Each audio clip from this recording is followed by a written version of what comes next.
പെറ്റുമ്മാനെ വേദനിപ്പിക്കുന്ന, ഉപ്പാനെ ചീത്ത വിളിക്കുന്ന എന്റെ പ്രിയപ്പെട്ട മക്കള് കേട്ടോ. അല്ലാഹുവേ, അടുത്ത് ഞാനൊരു രോഗം പിടിച്ച് കിടക്കുന്ന മനുഷ്യനെ കാണാൻ ചെന്നു. ഒരുപാട് കൊല്ലം ഗൾഫിൽ കിടന്ന് ഭാര്യക്കും മക്കൾക്കും വേണ്ടി ജീവിച്ച മനുഷ്യനാ. അവസാന പടച്ചവനെ ഇന്ന് ക്യാൻസറാ. മൂത്രം ഇങ്ങനെ മുറിവിലൂടെ പൊക്കൊണ്ടിരിക്കുകയാ. കാണാൻ ചെന്നപ്പോ ഉസ്താദേ, എന്റെ മക്കൾ എന്റെ കഴുത്തിൽ പിടിച്ച് ഞെരിക്കുന്നു ഉസ്താദ്, എന്നെ തല്ലുന്ന ഉസ്താദ്, എന്റെ ഭാര്യ എന്റെ മുറിവിന്റെ അകത്തിട്ട് ഇടിക്കുകയാ. എനിക്ക് മരിക്കാൻ വേണ്ടി ഒന്ന് ദുആ ചെയ്യൂ അല്ലാഹുവേ. മാതാപിതാക്കളെ വേദനിപ്പിക്കുന്ന മക്കളുണ്ട്. അല്ലാ, ഒരു പണക്കാരന്റെ മകളെ നിനക്ക് ഭാര്യയായിട്ട് കിട്ടിയപ്പോ അല്ലാഹുവേ, പെറ്റതള്ളയെ നിനക്ക് തിരിഞ്ഞു നോക്കാൻ സമയമില്ല. ഇന്നവര് നിനക്ക് അധിക പറ്റായല്ലോ. അല്ലാ, ചീത്ത വിളിക്കുന്ന മക്കളുണ്ട്, ഉമ്മാനെ കണ്ണുനീര് കുടിപ്പിക്കുന്ന മക്കളുണ്ട്, ഉമ്മാനെ ഭീഷണിപ്പെടുത്തുന്ന മക്കളുണ്ട്. രക്ഷപ്പെടില്ലടാ ചെറുപ്പക്കാരാ. വല്ലാഹി സത്യം, ഒരു കാലത്തും നീ രക്ഷപ്പെടുമെന്ന് നിനക്ക് തോന്നണ്ട. അല്ലാഹു തരുന്ന മൂന്നാമത്തെ ശിക്ഷ എന്തെന്നറിയോ എന്റെ പ്രിയപ്പെട്ട പെങ്ങള്? ഗൾഫുകാരനായ ഒരു ഭർത്താവും മക്കളും നിനക്ക് ഒരു കൊട്ടാരം കിട്ടിയപ്പോ നിന്നെ പൂറ്റി വളർത്തിയ നിന്റെ ഉമ്മാനെ ഒന്ന് പോയി കാണാൻ നിനക്ക് സമയമില്ലല്ലോടി. ഒന്ന് തിരിഞ്ഞു നോക്കാ. അല്ലാഹുവേ, ഇന്നവൾക്ക് ഭർത്താവും മക്കളും മതി. ആ മനുഷ്യൻ കഷ്ടപ്പെട്ട് രക്തം വിയർപ്പാക്കി അധ്വാനിച്ച പണത്തിൽ നിന്ന് സ്വർണ്ണവും തന്ന് നിന്നെ കെട്ടിച്ചു വിട്ടപ്പോ നിന്റെ ഉമ്മാനെ നിനക്ക് നോക്കാൻ സമയമില്ല. വാപ്പാനെ ഒന്ന് ഫോൺ വിളിക്കാൻ സമയമില്ല. എന്റെ പ്രിയമുള്ളവരെ, നീ പണിത കൊട്ടാരത്തിന്റെ അകത്ത് രോഗം പിടിച്ച് അല്ലാ ബോധമില്ലാതെ കിടക്കുന്ന നിന്റെ വാപ്പയോ ഉമ്മയോ നിന്റെ വീടിന്റെ ബെഡ്റൂമിന്റെ അകത്ത് കിടന്ന് അറിയാതെ ഒന്ന് മൂത്രപൊഴിച്ചാ, ഒന്ന് കാഷ്ടിച്ചാ, ഈ കിളവനെയും കിളവിയെയും എവിടെയെങ്കിലും കൊണ്ട് കളയാൻ പറയുമ്പോ, എനിക്ക് നോക്കാൻ പറ്റില്ലെന്ന് പറയുമ്പോ അല്ലാഹുവേ, ഉമ്മാനെ വഴക്ക് പറയുന്ന മക്കളെ, നിന്റെ ഉമ്മ വീടിന്റെ അകത്തല്ലേടാ ഒന്ന് കാർക്കിച്ചു തുപ്പിയത്? അറിഞ്ഞുകൊണ്ടല്ലോ, അറിയാതെയല്ലേ? ഓർമ്മയുണ്ടെങ്കിൽ ചെയ്യില്ലല്ലോ. ഓർമ്മയില്ലാതെ വാപ്പയൊന്ന് കാർക്കിച്ചു തുപ്പിയപ്പോ, എടാ കഴുകിയാ ബെഡ് ശരിയാകുമല്ലോ, ഒന്ന് കഴുകിയാ ശരിയാകുമല്ലോ. പടച്ചവനെ, ആ സമയത്ത് ഉമ്മാനെ ചീത്ത വിളിക്കുന്ന എന്റെ മക്കളോട് നമ്മൾ എവിടെ കിടന്ന മൂത്രമൊഴിച്ചതും ഓർക്കുന്നത് നല്ലതാ. നമ്മുടെ പെറ്റുമ്മാന്റെ ശരീരത്ത് ഞാനും നിങ്ങളും എത്ര പ്രാവശ്യം മൂത്രമൊഴിച്ചിട്ടുണ്ട്, എത്ര പ്രാവശ്യം കാഷ്ടിച്ചിട്ടുണ്ട്. മോനെ, ഞാനും നിങ്ങൾ ഉമ്മാന്റെ മുഖത്ത് എത്ര പ്രാവശ്യം ഛർദിച്ചിട്ടുണ്ട്.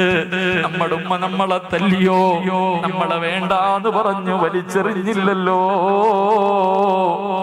എന്ത് ചെയ്താലും സ്നേഹത്തോടെ കെട്ടിപ്പിടിച്ച ഉമ്മ, എന്റെ പൊന്നുമോനെ എന്ന് പറഞ്ഞിട്ട് സ്നേഹത്തോടെ നെഞ്ചിലേക്ക് ചേർത്ത് പിടിച്ചിട്ട് ചുടുചുംബനം തന്ന ഉമ്മാനെ ചീത്ത വിളിക്കുന്ന മക്കളോട്, തല്ലുന്ന മക്കളോട്, കണ്ണുനീര് കുടിപ്പിക്കുന്ന മക്കളോട് അല്ലാഹുവേ, നിനക്കല്ല തരുന്ന ശിക്ഷ നല്ലതുപോലെ കേട്ടോ.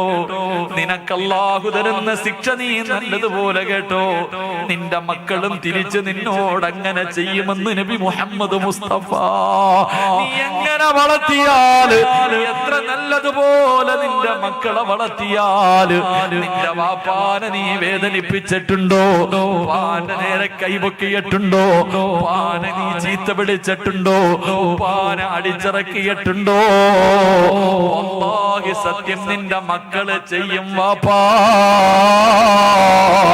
എങ്ങനെ വളർത്തിയാൽ, എത്ര സ്നേഹിക്കുന്ന മക്കളാണെങ്കിലും നിന്നെ ഒരു ദിവസം അവൻ തല്ലും വാപ്പാ, നിന്നെ ചീത്ത വിളിക്കും, നിന്നെ വൃദ്ധസദനത്തിൽ വലിച്ചെറിയുന്ന ഒരു ദിവസം മരിക്കുന്നതിന് മുമ്പ് നീ കാത്തിരുന്നോ എന്ന് നബി മുഹമ്മദ് മുസ്തഫ. ഭർത്താവിനെ കിട്ടിയപ്പോ, പണം കിട്ടിയപ്പോ മറന്ന ഉമ്മ, ഇപ്പോഴേ നോക്കിക്കോ, ഈ വളർത്തുന്ന മക്കൾ ഒരു ദിവസം നിന്നോട് ഇതുപോലെ കാണിക്കുമ്പോൾ അപ്പോഴേ നിനക്ക് നിനക്കതിന്റെ വേദന അറിയോ? അപ്പോഴേ ഉമ്മാന്റെ നെഞ്ചു പൊട്ടിയതിന്റെ വേദന നിനക്കറിയോ? അല്ലാഹു നിങ്ങൾക്ക് തരുന്ന ശിക്ഷ ഇതാണെന്ന് നബി മുഹമ്മദ് മുസ്തഫ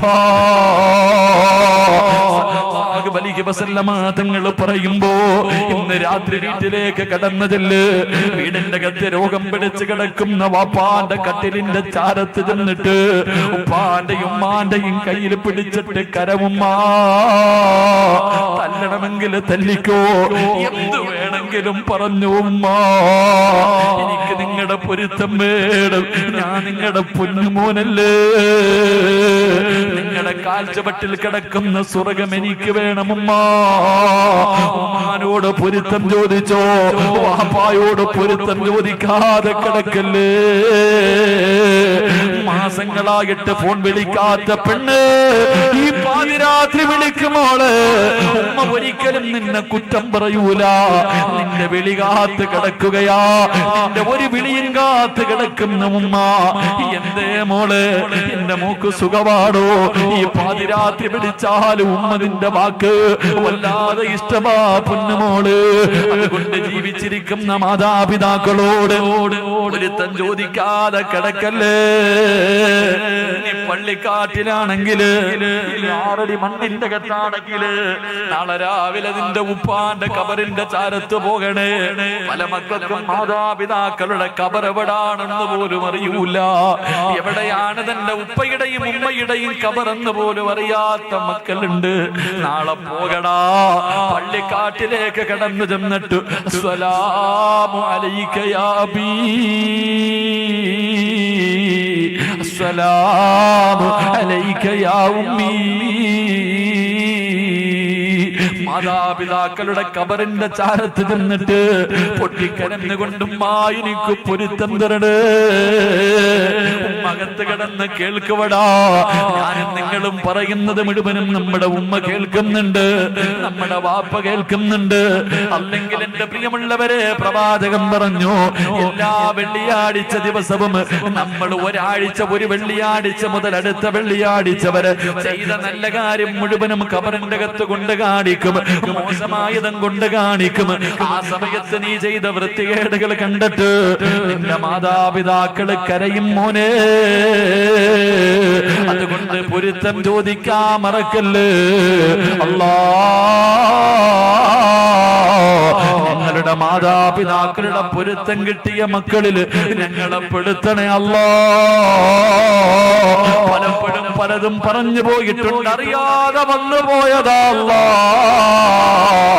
ഞങ്ങളുടെ മക്കൾ അതിന് പകരം ഞങ്ങളോട് തിരിച്ചു ചെയ്യല്ലേ, ഞങ്ങളോട് തിരിച്ചു ചെയ്യല്ലേ നാഥാ. റബ്ബേ, എല്ലാം നീ പുറത്തു മാപ്പാക്കണേ അല്ലാ. അല്ലാഹു നമുക്ക് ഈമാൻ നൽകുമാറാകട്ടെ, അല്ലാഹു നമുക്ക് ഈമാൻ നൽകുമാറാകട്ടെ. നീ നിന്റെ ഉമ്മാന്റെ മനസ്സ് വേദനിപ്പിച്ചിട്ടുണ്ടെങ്കിൽ കാത്തിരുന്നോ, സത്യമായിട്ടും നിന്റെ മക്കള് നിന്നോട് അത് ചെയ്യും. നീ ഉമ്മാനെ ചീത്ത വിളിച്ചിട്ടുണ്ടെങ്കിൽ, പാപ്പാനെ നീ അടിക്കാൻ കൈമുക്കിയിട്ടുണ്ടെങ്കിൽ, ആ പാപങ്ങളെ നീ കണ്ണുനീര് കുടിപ്പിച്ചിട്ടുണ്ടെങ്കിൽ, നീ എങ്ങനെ വളർത്തിയാലും നിന്റെ മക്കള് തിരിച്ചത് ചെയ്യും. അള്ളാഹു കാത്തിരക്ഷിക്കുമാറാകട്ടെ, അള്ളാഹു കാത്തിരക്ഷിക്കുമാറാകട്ടെ.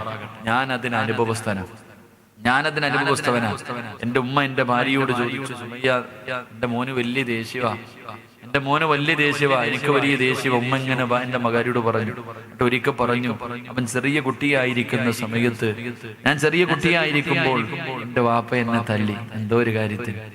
എന്റെ വാപ്പ എന്തോ ഒരു കാര്യത്തിന് എന്നെ തല്ലിയപ്പോ ഞാൻ ഉപ്പാനോട് ഒരു ചെറിയ മോശമായ ഏതോ ഒരു വാക്ക് ചോദിച്ചിട്ട്, നീ എന്നെ തല്ലി എന്ന് ചോദിച്ചു.